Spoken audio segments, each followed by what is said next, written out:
Hope you haven't hidden the umbrella, because I think you're going to need it before this evening is done. Take a look at what's going on with the radar out here, and things are really starting to light up to the north and west of here. We've got some big-time thunderstorms moving through places like Vaughn, up to around the Santa Rosa area, northern reaches here, the Sacramentos, and you can see the movement heading on down towards the south and east. Now, the storms aren't here yet, but the skies are starting to get dark out there in the northwestern part of town, and that's a sure sign that these storms are coming in. So we'll keep an eye on things for you and continue to update the radar throughout the evening as the showers come in. To the north of us, there's actually a flash flood watch in effect right now. That does not include southeastern New Mexico, but these are some very heavy thunderstorms. They're moving fairly slowly, and they are producing a whole lot of rain out there. So chances are that we will see at least a couple of flood advisories popping up throughout the evening. Of course, those will kind of scroll on the bottom of the screen there for you. So here's the setup, and I think heading on into tomorrow and pretty much so much of the week ahead, we're going to continue to feature the showers and storms because we're still featuring these backdoor cold fronts. Got to come in from the north.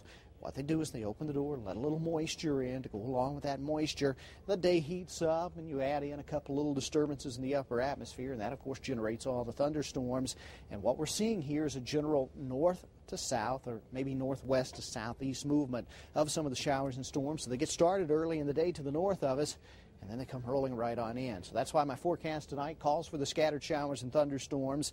They will help cool things once they get here, going down about 69 tonight. 95 degrees for tomorrow. Partly cloudy skies first part of the day. Scattered showers and storms coming in to wrap things up. Now, to the north of us is where the storms have been throughout much of the afternoon, and you can see the effect it's had on temperatures up there. Look at that in Santa Fe and Las Vegas. Back up into Raton, temperatures are only in the upper 60s right now, contrasting that to the mid-90s we've got going on here in the southeastern part of the state. Obviously, we've had some sunshine out there. And it is summer, after all. Temperatures are supposed to be this warm, but those showers to the north of us do have a cooling impact, and they will do just that when they get here. That is, cool us off. And they're coming. Notice this, high octane for the storms to live in. The environment showing dew points in the 50s.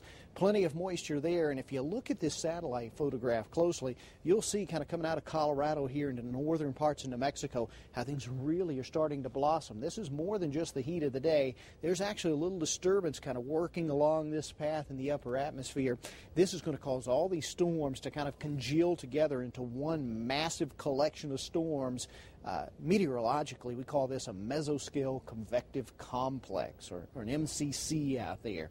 What happens when these get going is you get a tremendous amount of rain. It could well work its way into western parts of the Texas Panhandle, or it could turn more southerly and work right over us. If that happens, then we are in for a night of soaking rain. So we'll have to see what direction that moves. Again, we'll be keeping eyes on that for you. But you can bet on some rain around here, not only this evening, but it looks like tomorrow afternoon and for several afternoons to come. We'll have heat first, and then some scattered afternoon showers and thunderstorms to follow. You see, that's the general trend through possibly mid to possibly even late week. And the heat is definitely here. Mid-90s early part of the week, upper 90s by next weekend.